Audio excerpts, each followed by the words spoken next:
संवाद में आपका स्वागत है दोस्तों। आज हो गया है 14 सितंबर। फटाफट ब्रेकिंग न्यूज निकल के आ रही है। तो दोस्तों आखिरकार टीम इंडिया की बड़ी बैठक मध्य प्रदेश में होने जा रही है। बुलाई बड़ी बैठक कल समन्वय समिति की बैठक में हुआ फैसला, मायावती की भी इंडिया में हो सकती है वापसी। दूसरी खबर में आपको बताएंगे मोदी सरकार आई बैकफुट पर, इंडिया ने बाइकॉट का किया ऐलान। तो बुलाई सर्वदलीय बैठक, बताएगी क्या होगा एजेंडा, संसद सत्र से पहले घुटनों पर मोदी सरकार। तीसरी खबर में आपको बताएंगे पीएम मोदी जो है वो फिलहाल 17 तारीख को पीएम मोदी अपने बर्थडे पर देने जा रहे हैं नए संसद को फहराया जाएगा तिरंगा। विपक्षी क्यों फड़के, ये भी हम आपको बताएंगे। अगली खबर बताएंगे बुरा फंसा सुधीर चौधरी, कर्नाटक में एफआईआर हिंदू मुसलमान कर रहा था, लग गया जाएगा फिर से तिहाड़ जेल, बताएंगे इसके बारे में। और इस बीच जहां सुप्रीम कोर्ट से लगा किसको झटका, बताएंगे इसके बारे में। और सबसे बड़ी बात यह है कि बीजेपी के भ्रष्टाचार को उजागर करने पर केंद्रीय मंत्री अर्जुन राम मेघवाल पर भ्रष्टाचार का आरोप लगाया, तो बीजेपी विधायक को ही सस्पेंड कर दिया गया। एक एक करके आपको जान लेना बेहद जरूरी, लेकिन उससे पहले छोटा सा अगर आपने चैनल को सब्सक्राइब नहीं किया तो पल पल के अपडेट के लिए चैनल को सब्सक्राइब करना न भूलें दोस्तों। दरअसल पहली जो बड़ी खबर निकल के आई है आपको बता दें, कल शरद पवार के घर पर हुई समन्वय समिति की बैठक में बड़ा फैसला, भोपाल में होगी इंडिया दलों की पहली भयंकर रैली, मायावती भी हो सकती हैं शामिल, इंडिया में दे दिया है संकेत, कांग्रेस पार्टी के नेताओं संग होगी पहली बैठक। दरअसल आपको बता दें कल दिल्ली में शरद पवार के घर पर एक बड़ी बैठक हुई है। इस बड़ी बैठक में बड़ी मोहर लग चुकी है। समन्वय समिति की पहली बैठक, इस पहली बैठक में पहली रैली की मोहर लग चुकी है और पहली रैली मध्य प्रदेश में होगी। मध्य प्रदेश के भोपाल में पहली बैठक होगी। आपको बता दें जहां पर शरद पवार के साथ साथ तमाम विपक्षी दलों के नेता शामिल रहे, जहां पर केसी वेणुगोपाल टीम के डीएमके से टी.आर. बालू, बिहार के डिप्टी सीएम तेजस्वी यादव के साथ साथ लगभग विपक्षी दल के हर कोई नेता जो है वहां पर शामिल था। इस बीच मुहर ये लगी है कि पहले बैठक में जो है वो मध्य प्रदेश में एक बड़ी रैली होगी। इस बीच मायावती के भी सुर बदले बदले नजर आ रहे हैं। इंडिया को लेकर के जिस तरीके से करारी हार हुई है इंडिया बनने के बाद घोसी पे, और टीम इंडिया घोसी में कहीं ना कहीं डायरेक्टली बसपा के वोटर भी जो है वो अखिलेश यादव को समर्थन किए हैं। ऐसे में मायावती को ये लग गया है कि अब इनके वोटर जो है वो बीजेपी की तरफ नहीं जाएंगे। अगर मायावती बीजेपी के साथ चली भी जाती हैं तो इनके वोटर वो भी इंडिया की तरफ जाएंगे। और इस रुझान को देखते हुए मायावती के मूड और मायावती की बोली भाषा बदलने लगी है। मायावती जो है वो अब सीधे तौर पर अपने सियासी चाल बदल रही है और वो सीधे तौर पर भागती नजर आ रही है, खास करके टीम इंडिया की तरफ। तो अगर मायावती जाती हैं तो आपको लग रहा है कितनी मजबूती मिलेगी, सुझाव दें अगली और अपडेट। ये दोस्तों एक दिन पहले विपक्ष को विशेष सत्र का एजेंडा बताएगी मोदी सरकार, बुलाएगी सर्वदलीय बैठक। दरअसल संसद के विशेष सत्र के एक दिन पहले सरकार ने सर्वदलीय बैठक बुलाने का फैसला लिया। संभावनाएं जताई जा रही हैं कि सरकार सत्र से एक दिन पहले ही एजेंडा जारी करेगी। इधर विपक्षी लगातार सरकार पर संसद की 5 दिवसीय कार्रवाई शुरू होने से पहले एजेंडा जारी नहीं कर सवाल उठा रहे हैं। खबर है कि केंद्रीय सर्वदलीय कार्य मंत्री प्रहलाद जोशी ने 17 सितंबर को सर्वदलीय बैठक बुलाई गई है। हालांकि अभी इसका आधिकारिक ऐलान होना बाकी है। अटकलें हैं कि सरकार इस सत्र के दौरान एक देश एक चुनाव, महिला आरक्षण, संविधान संशोधन समेत कई बड़े बिल पेश कर सकती है। फिलहाल सरकार की तरफ से इसे लेकर के जानकारी सार्वजनिक नहीं की गई है।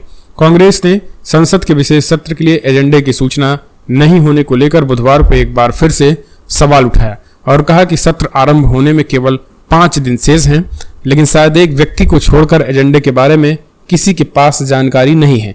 पार्टी महासचिव जयराम रमेश ने अतीत में हुए संसद की कुछ विशेष बैठकों का उल्लेख भी किया है और कहा है कि विशेष बैठकों से पहले कार्यसूची की जानकारी उपलब्ध होती है। कांग्रेस पार्टी ने इस पूरे मामले में सवाल खड़ा किया है।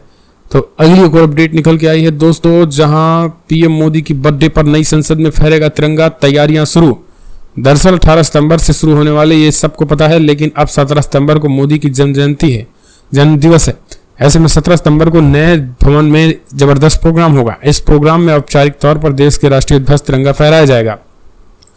इतना ही नहीं, ये जानकारी इंडियन एक्सप्रेस से मिली है। अखबार से जुड़ी दामिनी नाथ ने संसद से कुछ अधिकारियों के हवाले से बताया है कि मंगलवार 12 सितंबर को केंद्रीय लोक निर्माण विभाग ने नई इमारत का निर्माण किया और इसके अधिकारियों ने कई संसद कमेटी जो है वो बात कही है। एक और अपडेट, सतारा हिंसा में माहौल जो है फिलहाल हो रहे हैं धीरे धीरे नॉर्मल, लेकिन अभी भी इंटरनेट बंद था। 144 दंगाइयों ने मस्जिदों और घरों में लगा दी आग, मुस्लिम युवक की मौत। दरअसल महाराष्ट्र में इन दोनों नफरत की आग झुलस रहा है। आए दिन हिंसा से जुड़ी खबरें आ रही हैं और 17 जिलों में आपत्तिजनक पोस्ट डालने की भड़की हिंसा में युवक की मौत हो गई।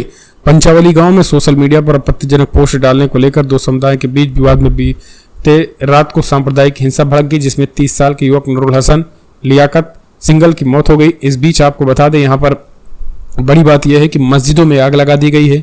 सोशल मीडिया पर पोस्ट के बाद न केवल मस्जिदों में आग लगा दी गई बल्कि कई घरों में भी आग लगा दी गई है।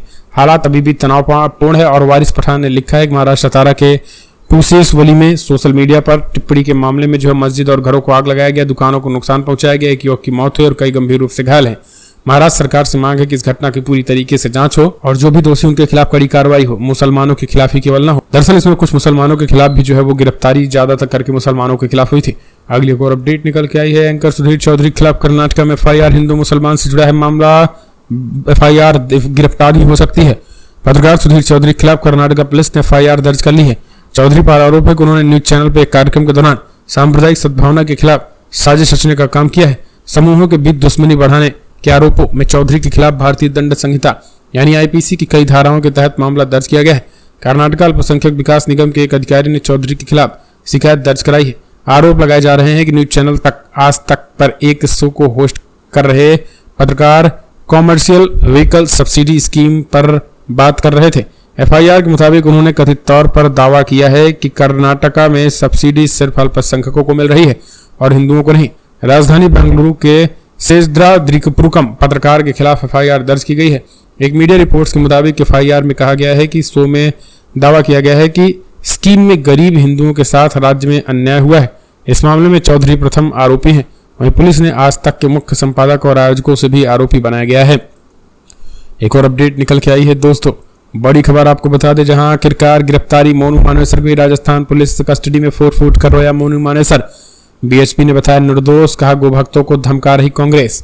नौ हिंसा के आरोपी मोनू मानेसर की जो है वो अब राजस्थान पुलिस कस्टडी के बाद पूरी रात जो है वो उससे पूछताछ हुई है, जिसके बाद से अब मोनू मानेसर के पसीने छूट रहे हैं। मोनू मानेसर पुलिस कस्टडी में फूट फूट कर रो रहा है। मोनू मानेसर की जो है वो पूरी रात बेचैनी रही, उसकी बीपी बढ़ गई है।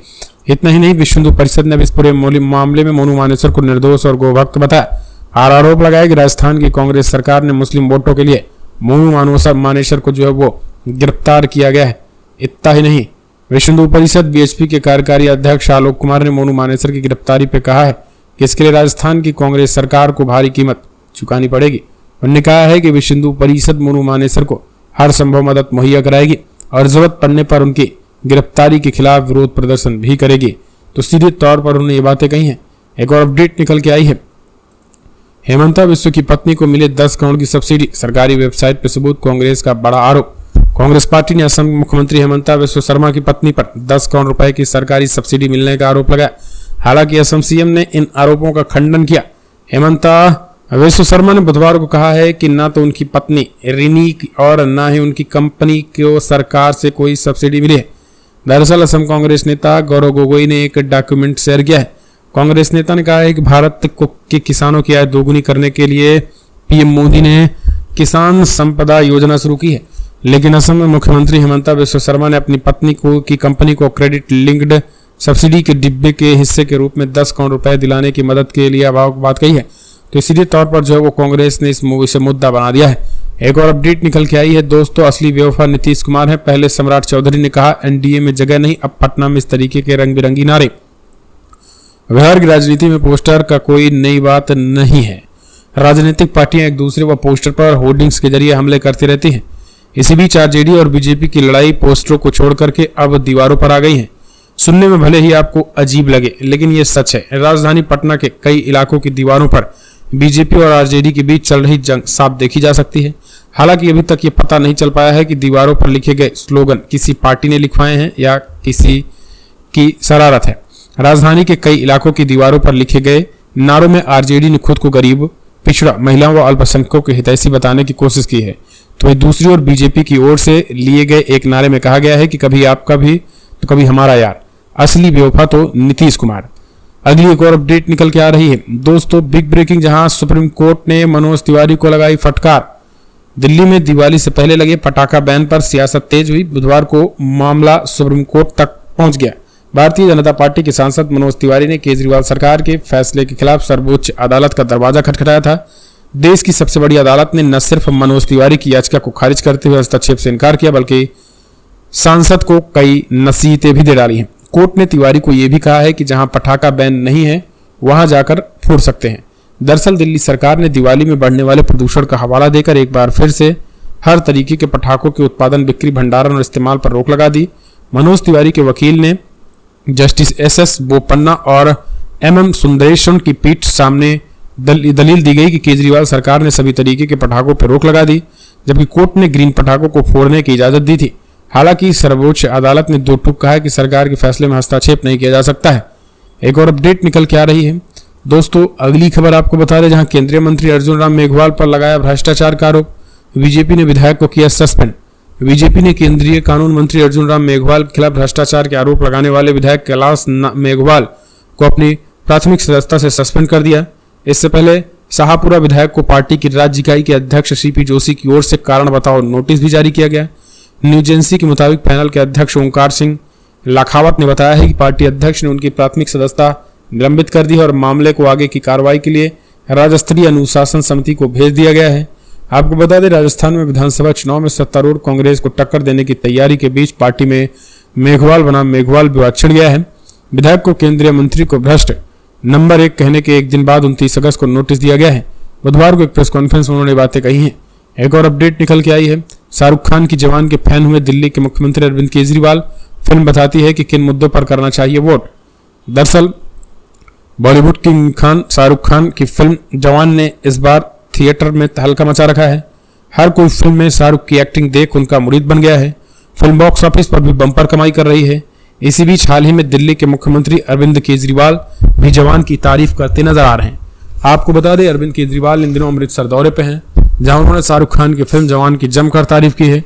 CM ने कहा है कि अभी तक उन्होंने ये फिल्म देखी तो नहीं है, लेकिन इसकी काफी तारीफ सुनी है। साथ ही उन्होंने ये भी कहा है कि फिल्म में जैसे शाहरुख खान कहते हैं, कोई वोट मांगने आया तो धर्म के नाम पर वोट मत देना, जाति के नाम पर वोट मत देना, बल्कि जब भी कोई वोट मांगने आए तो उससे सवाल करो कि क्या आप मेरे बच्चों को अच्छी शिक्षा दोगे, मेरा परिवार बीमार है तो अच्छा इलाज का इंतजार करोगे। तो ऐसा ही होना चाहिए, सीधे तौर पर उन्होंने इस बात को कहा है।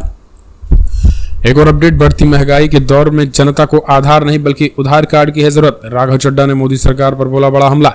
दरअसल आम आदमी पार्टी के सांसद राघव चड्ढा ने बुधवार को 13 सितंबर को नरेंद्र मोदी सरकार पर जमकर हमला बोला।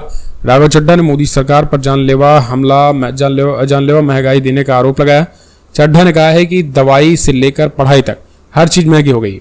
आम आदमी पार्टी के सांसद राघव चड्ढा ने प्रेस कॉन्फ्रेंस करते हुए 2010 में आई फिल्म पीपली लाइव का जिक्र किया।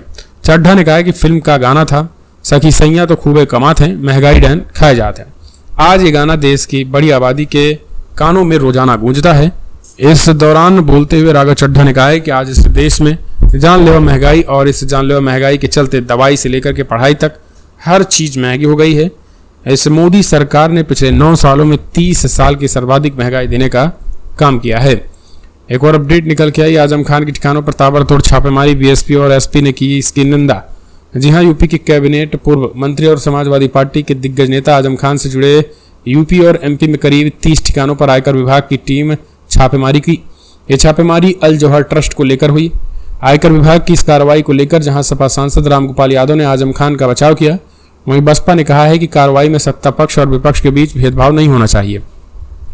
मीडिया से बातचीत करते हुए रामगोपाल यादव ने कहा कि ऐसा लगता है कि दिल्ली में बैठे लोग घबराए हुए हैं, निराश हैं और इसी से हथकंडे अपना रहे हैं। यूपी सरकार की तरफ से आजम खान के खिलाफ इससे पहले भी सैकड़ों झूठे मुकदमे लगाए गए हैं। जहां तक आयकर विभाग के छापेमारी का सवाल है, तो मुझे नहीं लगता कि आजम खान जैसे ईमानदार इंसान के घर पर ऐसी कार्रवाई जो है वो होनी चाहिए। उनके पास उनका अपना तो कुछ है ही नहीं, जो कुछ भी है वो यूनिवर्सिटी से जुड़ा है और जनता का दिया हुआ है। अगर राजनीति में लोग इस हद तक गिरेंगे तो फिर किसी के लिए अच्छा नहीं होने वाला। इस तरीके की चीजें जो है वो कही गई हैं।